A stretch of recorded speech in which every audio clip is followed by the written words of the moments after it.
Welcome to the Andy Staples Show. We continue to freak out about realignment. We got the Swim publications jumping in. We got the former president of ESPN chiming in. We got the former chancellor of North Carolina chiming in. It's getting fun. Nicole Auerbach, welcome. I am thrilled to be here, especially on a day that swim media gets its due. Maybe too much. Maybe too much of its due. Maybe too much. Yes, you have covered swimming at the Olympics. So you were very much aware of SwimSwam before Thursday. Yes. Did you know they were going to be breaking realignment scoops with perhaps the greatest lead in the history of realignment stories? SEC swimming is going to be absolutely stacked. You know, you never bury the lead. And I think that would be the main takeaway of what they quote reported. So I knew what SwimSwam was. And it's funny because our colleague Matt Fortuna texted me and he's like, everyone's talking about this. Like, I should know what SwimSwam is. And I was like, listen, swim media does. I think people became very quickly attuned to what it was. But I'm only out here for, I would like the gymnastics internet sites to be breaking realignment news, and maybe lacrosse. And then we should add this to our realignment bingo, because I swear I did not have SwimSwam on there. Well, exactly. That's the thing. The Solid Verbal has a great realignment bingo card. This wasn't there. Basically everything. Did not have scoop from random publication that does not cover the sport you think it's covering. But I mean, here's the thing. So what we should fill everybody in. Yeah. SwimSwam reported on Thursday that the SEC was in talks to expand, and they were going to add, let's make sure I think I got this right, North Carolina, Virginia, Clemson, and Florida State. And in negotiations was the term that was used. Yes. And the ESPN was going to void the ACC contract. And in the article, Kentucky had blocked Louisville as one of the candidates, and Miami was also blocked by somebody. Probably Florida. Probably. But they were blocked for recruiting reasons. But Florida State wasn't blocked by Florida for recruiting reasons. No. Or Auburn or Georgia or Alabama, who also frequently recruit against Florida State. Yes. Okay. Just checking. Very, very interesting. No, I just love that they led with SEC swimming is going to be absolutely. And I read it because it's one of those things. Everybody wants something to happen when this stuff is going on, and we can't predict when it will happen. Like, Notre Dame may make a decision at some point. I don't know if that's going to be tomorrow or if that's going to be 2 years from now. No idea. But we're going to want something to happen. And so whenever somebody throws something like this out there, it is not dismissed as quickly as it normally would be. Yes, I think that is an accurate way to put this. There were a lot of reputable people in local markets, radio people, a lot of people with check marks passing along this information. And a lot of people being like, well, if this is true. And, you know, our friend Matt Brown from Extra Points always puts it this way.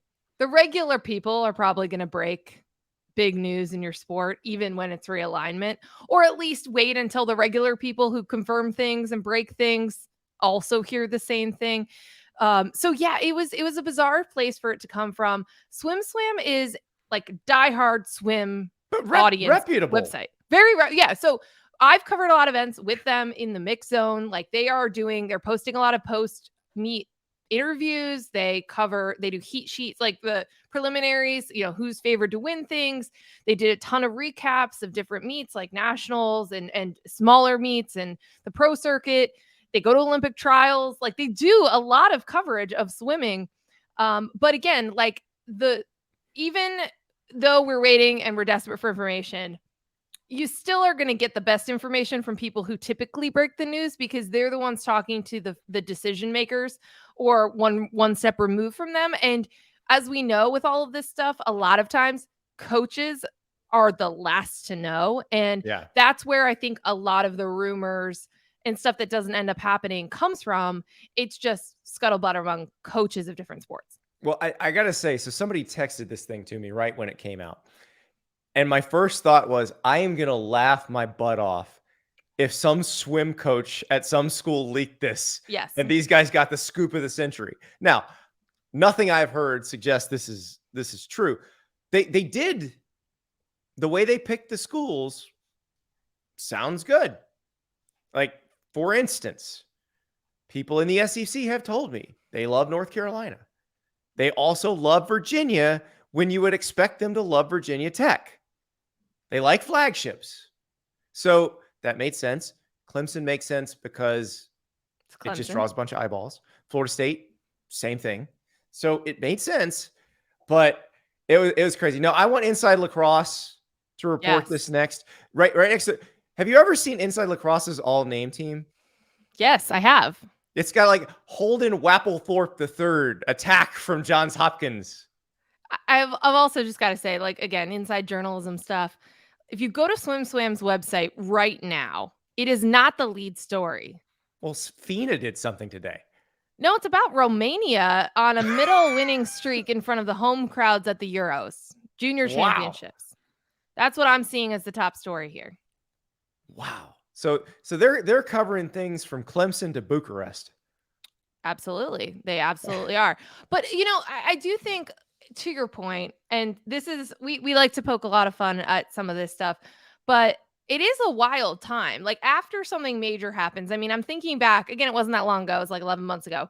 But that week after Oklahoma and Texas were going to the SEC, there was all sorts of crazy stuff happening. There was like a radio reporter saying Clemson and Florida State were already signed a deal to go to the SEC. I mean, like, this always happens. And we're also in that we're like oscillating between people in the industry being like, is the Big 12 going to take the Pac-12 schools and the Pac-12 is going to essentially go away? Or are they going to merge and have some sort of partnership with the ACC? Like, there's legitimate question marks and a lot of speculation, informed speculation. And then there's uninformed speculation. The thing is, the people who know stuff, who we talk to, don't actually know anything right now, because nothing concrete has happened.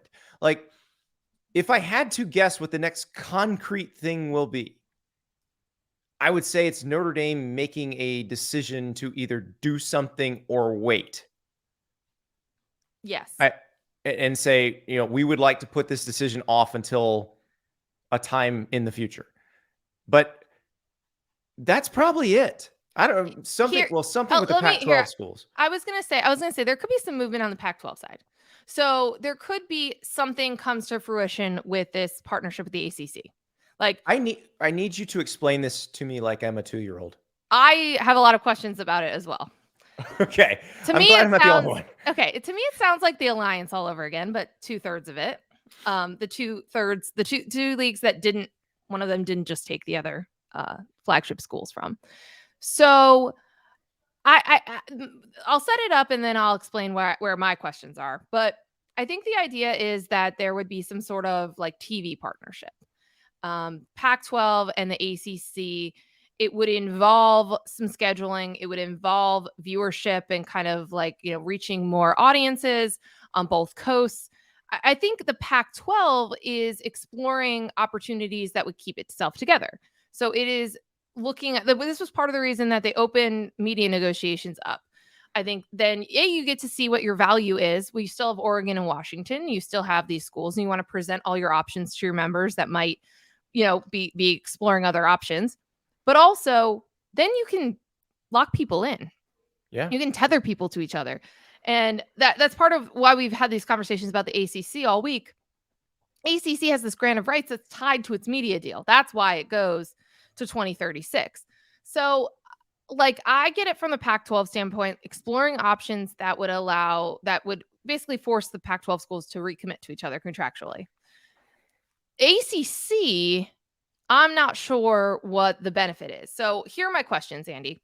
Okay. If you do something like this, maybe you're looking at this because maybe you're thinking, okay, maybe we can renegotiate our media deal because it's, you know, it's a different, there's more value, there's more game, different, you know, crossover games and interesting stuff. My question is, A, is that enough that it would actually do that it would trigger that? And B, if you do that, doesn't that create a problem with the grant of rights? Because then can't Clemson and Florida State and all these other schools possibly figure out a way out? I don't even know if you've got to figure out a way. Like, I had a lawyer translate that grant of rights for me because I couldn't understand much of it. Here's what I did understand. Every word of that thing is tied to the TV deal.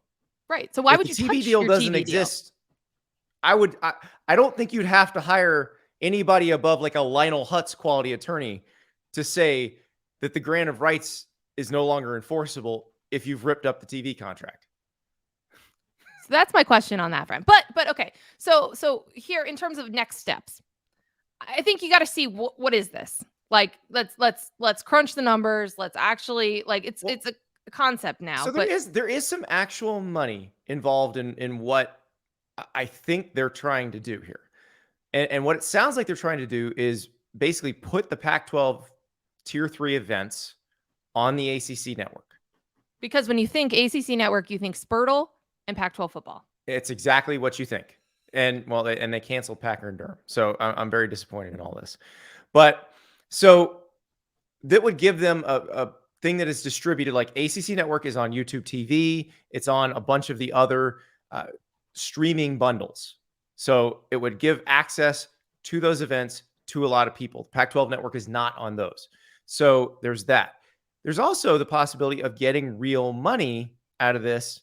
One, because you have more people going to the streaming bundles, or two, because cable operators on the West Coast decide to add this channel and potentially at a little bit higher price than they would have added it before because some of their local teams are involved. So whatever the dominant cable system is in Seattle and Portland and the Bay Area, I guess LA, although the LA schools are gone, but Phoenix. Yeah. So Salt Lake City, Denver. So you have some fairly decent sized cities where, and this is because I'm the one who keeps telling everybody it's not about markets anymore. It's about brands, but it's still somewhat about markets because there is actual money involved. Like if you can go from making 10 cents a subscriber and no one subscribes to this thing to making 90 cents a subscriber and several million people subscribe to it, that's actual money.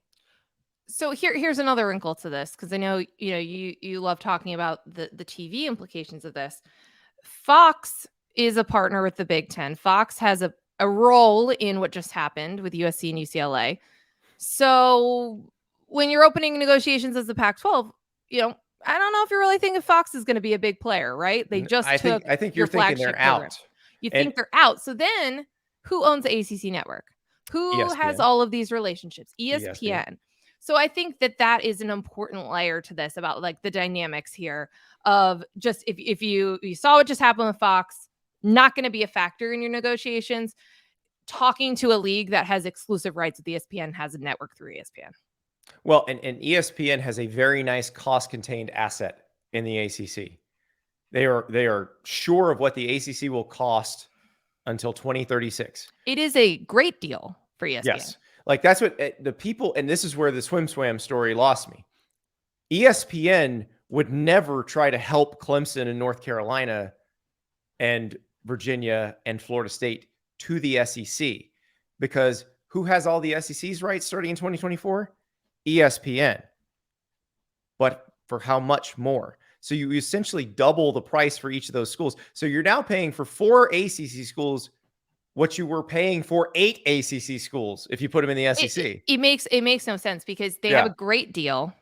They're going to have exclusive relationships with both of these leagues. You're not going to screw over one of your leagues to help the other one when you've got a great deal in place. And like all of the conversations I've had with folks around the ACC or around college sports about this grant of rights, it's like maybe there are ways to get out of it. Like maybe there's like an astronomical sum that you pay that's still worth it, right? Because you're still going to make $100 million a year. I think this is the ACC's problem right now. The part of the grant of rights that helps the league stay together is that the league owns the rights and no one will take you if you don't have your rights.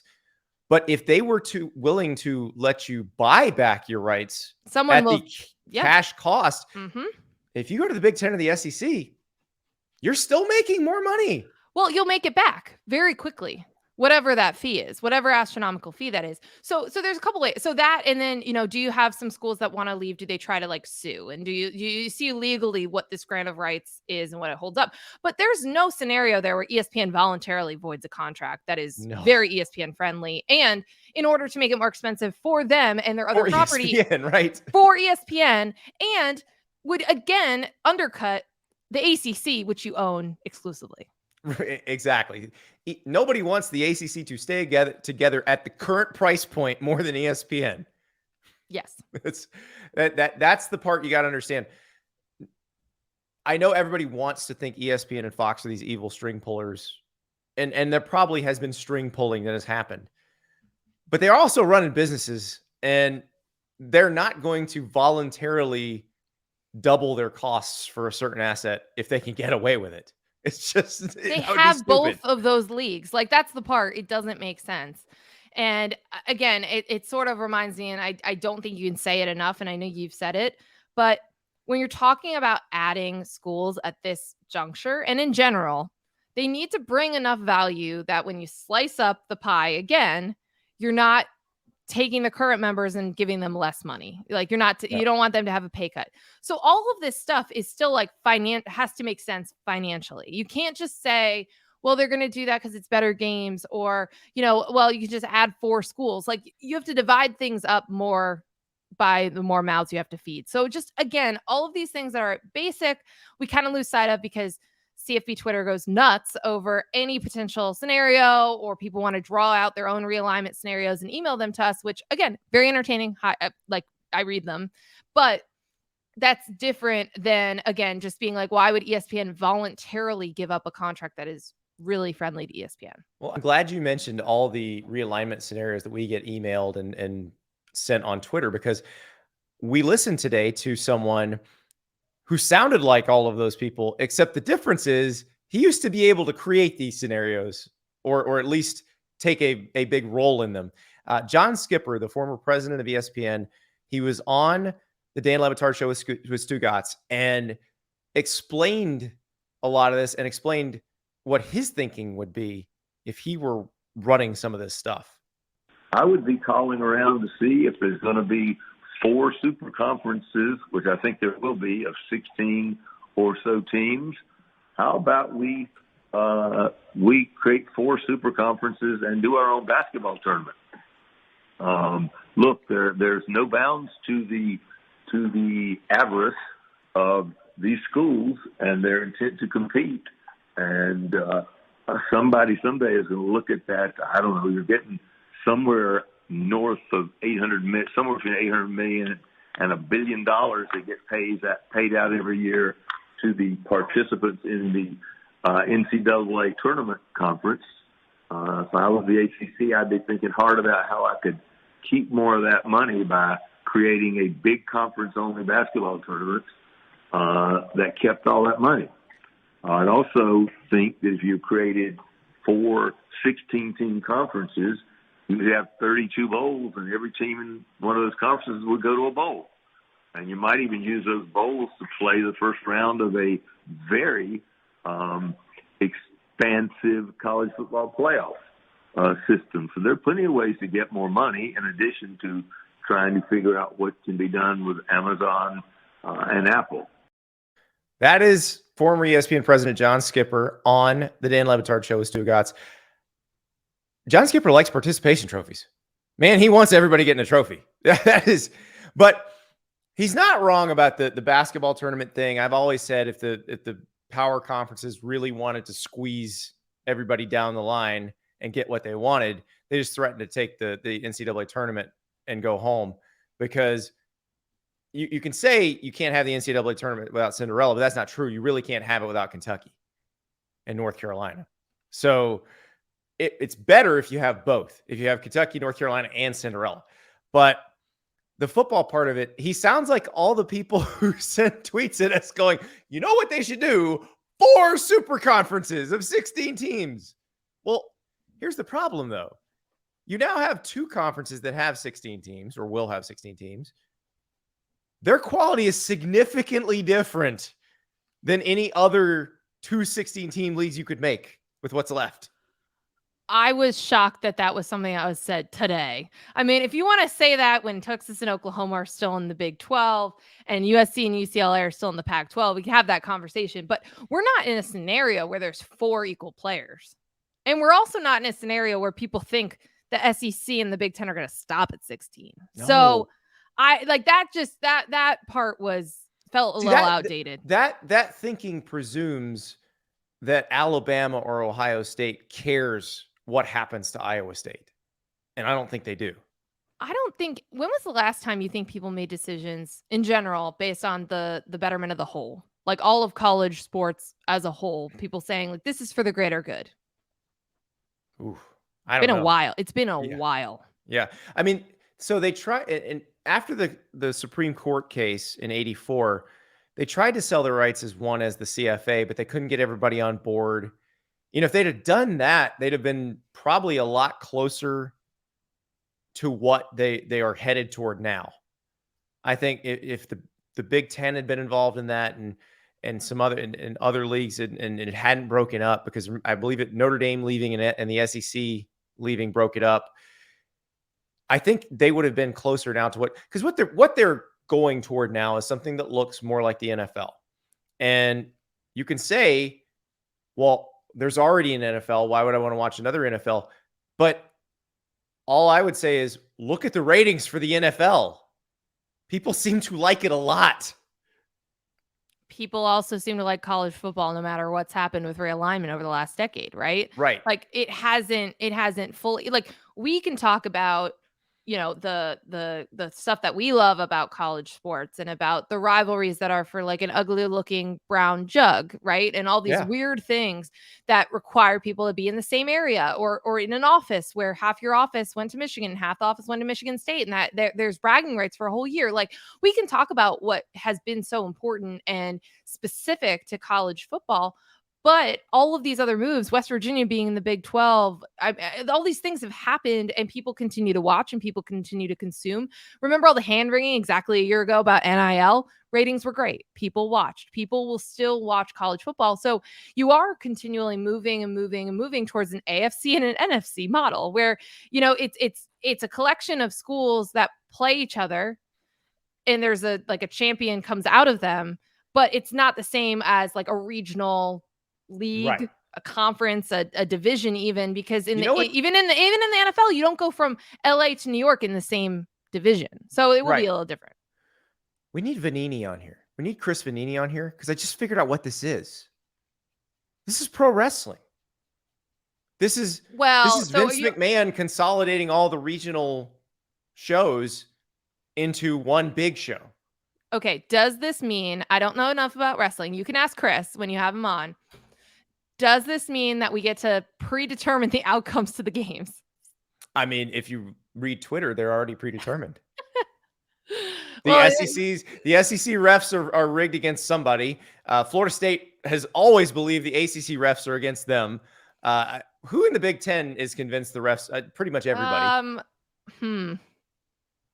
I mean, let's see. We had the faking injuries debacle feud last year. I guess it would be anyone that's not Michigan or Ohio State because the league would obviously be having all the calls go their way, I would think. And in the Pac-12, an executive actually did press the Buffalo Wild Wings button in a Pac-12 game. Like, no, you're not calling targeting here. So I think we could say that. I think that but I think in general, like, what's happening now is consolidation. You just said that word. And I think that's the best way to think about this. That's why when you say like it's not good for college football as a whole or like regional balance or all these things that, it's becoming more professionalized. It's becoming more sterile or like, these two entities are going to end up looking a lot like each other, right? Like they're not going to have like these distinct characters that different leagues have right now or had 20 years ago. Like all of that is very true. But I almost am like, we should have seen this coming, like the mega consolidation. Like we've always talked about this idea of these super conferences, but like every move that has been made in recent years was about individual institutions or individual programs looking out for themselves and doing what is best for them. And that's what happened here. That's how you lose flagship programs in these conferences, is them saying, I believe there's more stability and financial support in these other leagues and we're going to go. And then that creates more people making that decision. over and over and over again. And that's how we get to this place. Yep. And it's interesting how things change, because when this was all going on 10, 12 years ago, different schools had different priorities. And I'll give you an example. We've mentioned North Carolina. If North Carolina were not bound by the ACC's grant of rights, it would probably already be in either the Big Ten or the SEC. It is the school that both of those would covet. And so Holden Thorpe went on the OG show with Joe Ovius and Joe Giglio in Raleigh on WRAL. He was the chancellor of North Carolina at the time all that was going on. He said something very interesting. You had to think about this at one point in time, and that's what I was curious about in terms of the. Yeah, go back to the part about you talk to the SEC. Look, Carolina's a good partner to have. So I certainly didn't have any official conversations with the commissioner or anything like that. But some of those presidents were good friends of mine, and presidents get together and talk about stuff. And yes, I'm pretty sure we could have gone to the SEC if we'd wanted to. Just curious. Yeah. Giglio's FOIA spidey senses just started tingling. Okay, well, yeah, he can see what he can find, but I doubt there's much there. Holden Thorpe joining us here on the OG. I feel okay saying Carolina could have gone to the SEC if we wanted to, yes. Holden, give me a second here. At the time, right, John Swofford, Carolina guy, ACC commissioner. Jim Delaney, Carolina guy, Big Ten commissioner. John Skipper, Carolina guy, ESPN head honcho. You're telling me you were going to tell all of them potentially that Carolina was going to say no to all of those Carolina guys and go to the SEC? Well, we didn't do it, but we thought about it. We thought about lots of things. Then Texas and Oklahoma State, and we just didn't do any of them. That's fascinating to me. So the SEC at the time was also going after Texas A&M.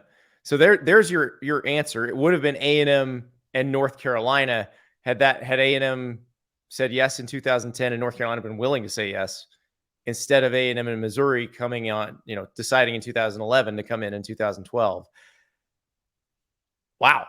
I mean, but that's how it happens.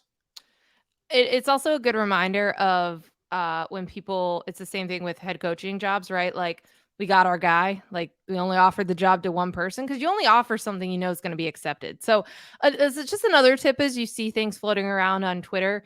If people are talking about like, oh, they applied or put in, a request or whatever, and they don't know if it's going to be accepted, that's not how this works. Like, there's nothing official until you know what the answer is going to be. You're not going to officially apply, formally apply, do all those steps unless let's recap last week. Unless the Big Ten's already got a meeting scheduled with the presidents and chancellors to approve you. That's how this stuff works. So just another reminder that a lot of this stuff is not foiable, not searchable, and is conversations until it's basically done. And I think like sometimes we're like, wow, the USC UCLA thing happened really quick. It didn't happen quick. I mean, it did. It was like over a period of months, but it just broke late. And so you get to these points of having informal conversations, put feelers out, do all these things, and then it accelerates at the finish line. So it's just like, it's fascinating to hear that put out, because just thinking about the last 10 years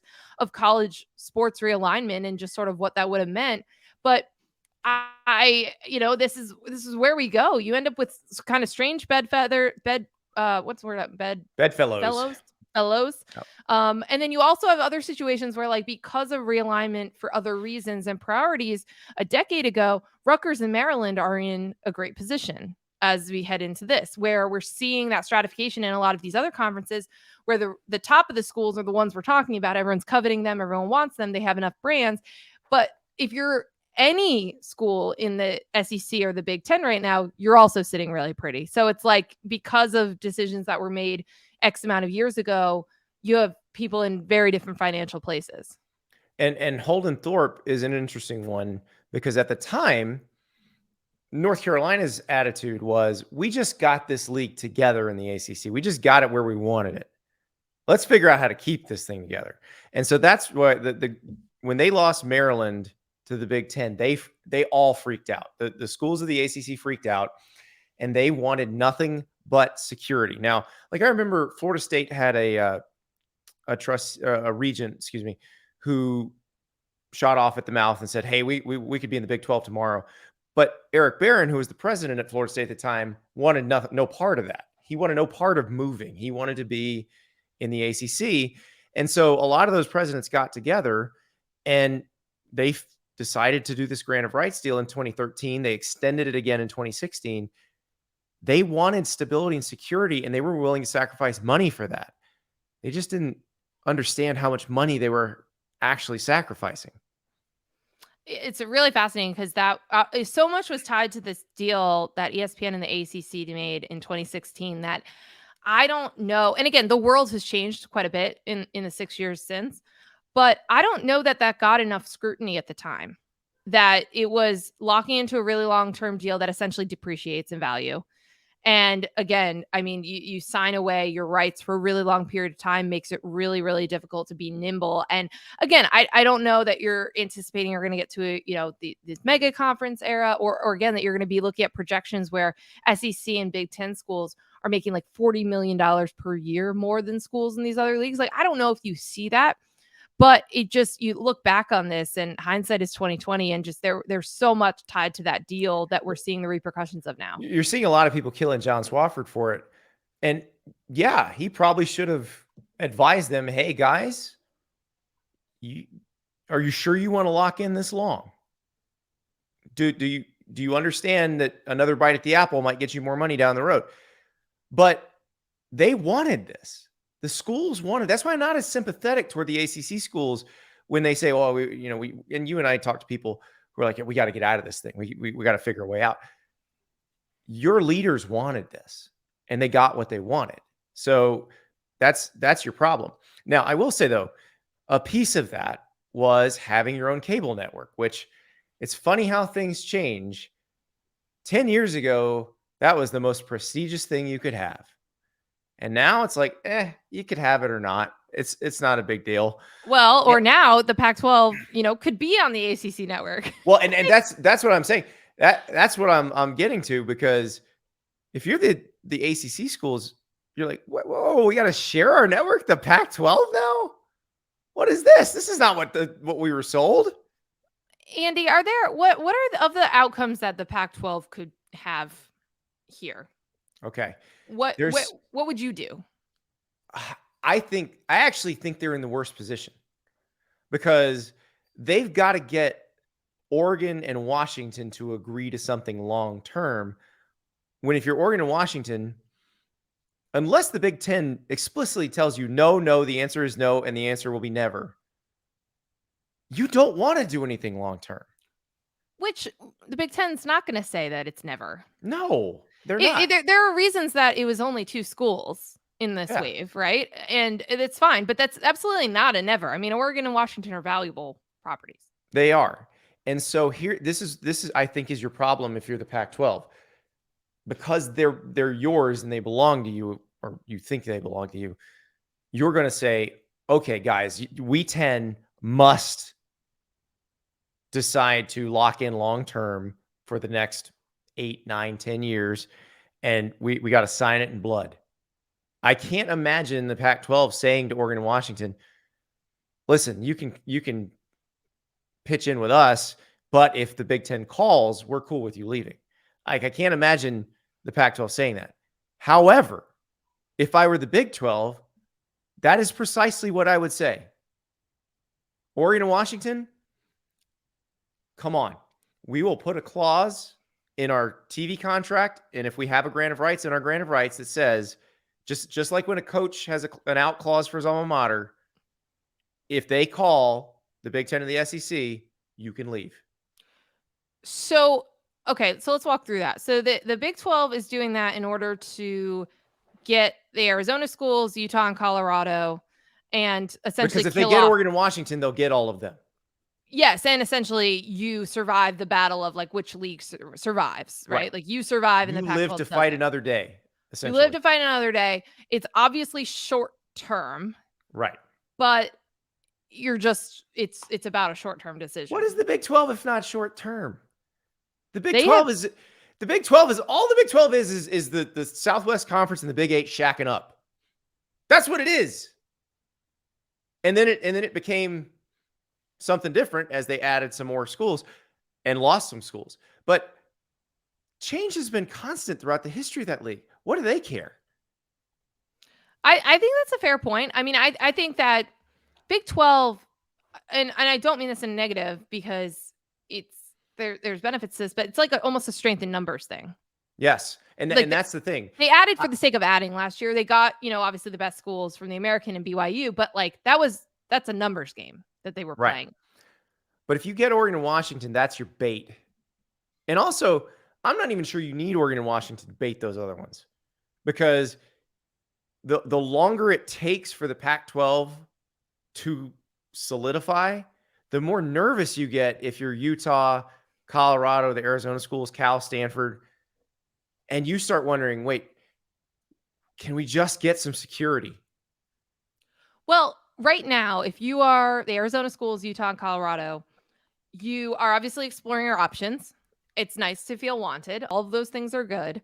But Oregon and Washington are in the Pac-12, Pac-10, whatever we want to call it. Yeah. That's more valuable than the biggest brands in the Big 12. So I think your scenario is right? Where if you stay with them and you can... They're fine. And maybe you take some Big 12 schools. But if the option is the Big 12 without Oregon and Washington, do you go? No. Oh, if without... Not like if you're the Arizona schools, Utah, Colorado, that four. Well, here's what you do. You decide if you'll ever be together with Oregon and Washington in the Pac-10 or whatever for the long term. Beyond 3 months from now or 6 months from now. But if you think their eyes are wandering, you just leave. Like, I'm not casting in with them unless in the Pac-12 unless they want to guarantee me something. But I would go to the Big 12 where there is some solid base there with Oklahoma State and Baylor and Texas Tech. And I think the additions are actually in the future pretty good partners to have. I agree. So I would feel more comfortable with them, to be honest, unless I knew I had a long-term commitment from Oregon and Washington. I think that's how I see it. That's how I see it too. I wouldn't care about a long-term commitment from Oregon and Washington in the Big 12 because I have the other schools there. You just think that's better than nothing. I do, because what is the option in the Pac-12? Let's say that they coalesce around what they have now. Oregon and Washington say we're in for now. They add San Diego State, Boise, maybe UNLV, maybe. Something like that. And then Oregon and Washington leave. And then what do you have? Now, I guess the Big 12 just takes you at that point. Right. It's sort of a lot of these questions are like, are there expiration dates on offers or interest? Yeah. Yeah. Because I look into the future, and if the Big 12 could go to 18 with Oregon, Washington, Utah, Colorado, Arizona State, Arizona. And they lose Oregon and Washington at some point down the road. That's still a hell of a fun league to watch. Yeah. And I think probably the third strongest league, probably because something has happened in the ACC. And I actually think that league, that 18 together, I don't know, do they get more per school than the ACC? They definitely get at least as much, but maybe more. Yeah, you'd have to do the math out, because again, the ACC was projected to get leapfrogged even by these leagues, right? Well, and the current Big 12 deal is better than the ACC's deal, but that was signed when Oklahoma and Texas were in the league. So again, that one's the next up after the Pac-12. So we wouldn't know, but I think the depth in that league would put that league above. If we're talking about like an expanded playoff somewhere down the road, I mean, that league gets more teams in. It's also a ton of decent inventory. Like we were looking at ESPN, like this play for the ACC and the Pac-12 for ESPN is a cheap inventory play. Like they got stuff to fill. They got slots to fill. You could get a lot of inventory in that Big 12 that people would enjoy watching. I'm not even sure people know they'd want to watch that yet, but they would enjoy it. I've got another thought here. At some point in these conversations, anywhere, can people just start making decisions for football alone? Because I feel like some of the issues that have popped up with these leagues, especially, the USC UCLA move, Mm-hmm. is the idea of soccer playing on a Tuesday night across the country for a league game. Why not get rid of that pretense? These don't need to be full members. Well, exactly. And they also you could have a West Coast soccer league that they could play in. Yeah. Or all that stuff can be more regional or in different setups. I mean, we already have sports like people, we're talking about like beach volleyball, right? Like, those schools are still going to play in the Pac-12 for beach volleyball or whatever, West Coast league. But it's just like, if we're already getting to this point where we're talking about like two essentially national leagues that would have their champions play each other, like this NFL model, really just separate football out from it. Sure. And that solves like the Big 12 at that point, because it would be the truly national conference. I mean, would just go coast to coast, sea to shining sea, northeast, northwest to southeast to, I mean, that's what I'm saying. Like, I just think that's a major part that people are very uncomfortable with, and also like really stresses the idea of a student athlete, right? Like, we don't use those terms. I specifically have not used those terms in many, many years, but like, that's where the issues are. I think that changes if we just talk about football scheduling in this way, and one game a week, very different. Yeah, exactly. You only have 5-6 road games. You're on, and they already go around the country. They're already flying. Once you're on a charter jet, you're on a charter jet. If you're on a charter jet for an extra hour or 90 minutes, it's really not that different. Right. So, I'm with you on that, and I think that's doable. I think that's all doable down the road. We've talked about football getting split off into its own entity where it's governed just as football. I think that's logical and is going to happen at some point. And then they can figure out what to do with the other sports. But I'm fascinated to see what happens with the Big 12 and the Pac-12, because the more I think about it, the more the Pac-12 situation feels very precarious, because unless you find a way for Oregon and Washington to guarantee they're going to be there, then I don't know what you can do. The Big 12 doesn't have to get them to guarantee anything. And they might be able to take the rest of the Pac-12, or at least what they want from the Pac-12, just by giving them the out. Because that may be the thing that Oregon and Washington seek right now. I think that's a really good point and a smart way to think about it. And I think if you're the Arizona schools, Colorado, Utah, places that might have a landing spot, might have options, I think you need to game all that out, because you can try to get a sense of where Oregon and Washington are. But I think you also know at this point, any of the schools that are not in the Big Ten or the SEC, if they get a phone call from the Big Ten or the SEC, they're going.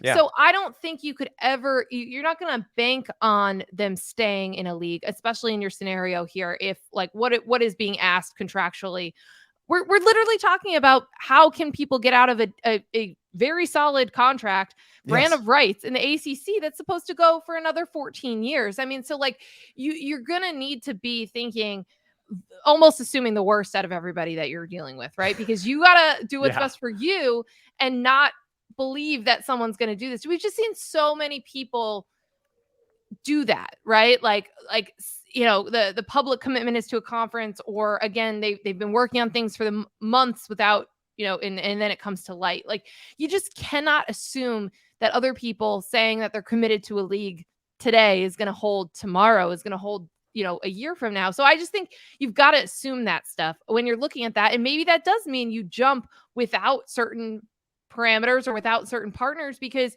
you think that steps, A, B, C, D are going to happen and they haven't happened yet. Well, here's another game it out question for you. Who's going to care about football longer? Or better, phrase it better. Who's going to stop caring about football first? Cal and Stanford, or Oklahoma State and Baylor? Well, that's a whole different conversation, because the future of college sports is different. Well, I'm talking about the future of the sport of football. Right. because that's something that is sort of on the horizon that everybody, and that's why they're grabbing this cash as quick as they can. Yeah. No, I Because it think is a that's good point. question that needs to be asked. And so I don't want football to go anywhere. I think football is a wonderful game. It teaches people all kinds of great things, and it's fun to watch. But I know there's a lot of people who don't feel the same way I feel. And I'd say demographically, the people who feel differently than me are more apt to go to Cal and Stanford than they are to Oklahoma State and Baylor. I think it's a fair point. I'll also say, again, these are just like trying to think of things that help keep me sane during whatever silly season this is. People want to be the aggressor. People want to be the one moving. People want to be the ones wanted. They don't want to be the last one on a sinking ship. They don't want to be looking around and everybody else has other opportunities. So again, I think, if you're in an Arizona school, you're Colorado, Utah, you're all these places, you want your options. You want everything on the table. But I think you have to think about that. And this is why, the Big 12 is being smart about trying to be an aggressor. You want to be causing something to happen. And you want to be jumping, and you don't want to be stranded with people that you don't think are going to bring value or going to be wanted. And so again, I just sort of think about this as we think, some of the moves in a decade ago or however many years ago, it's like, oh wow, they were just, they were nervous or they were uncertain and they jumped. They wanted to jump before being left. Well, and that's where we are again. You say that. Think about the ACC. The ACC was always the aggressor. Until it wasn't. Until suddenly it was in a completely defensive mode.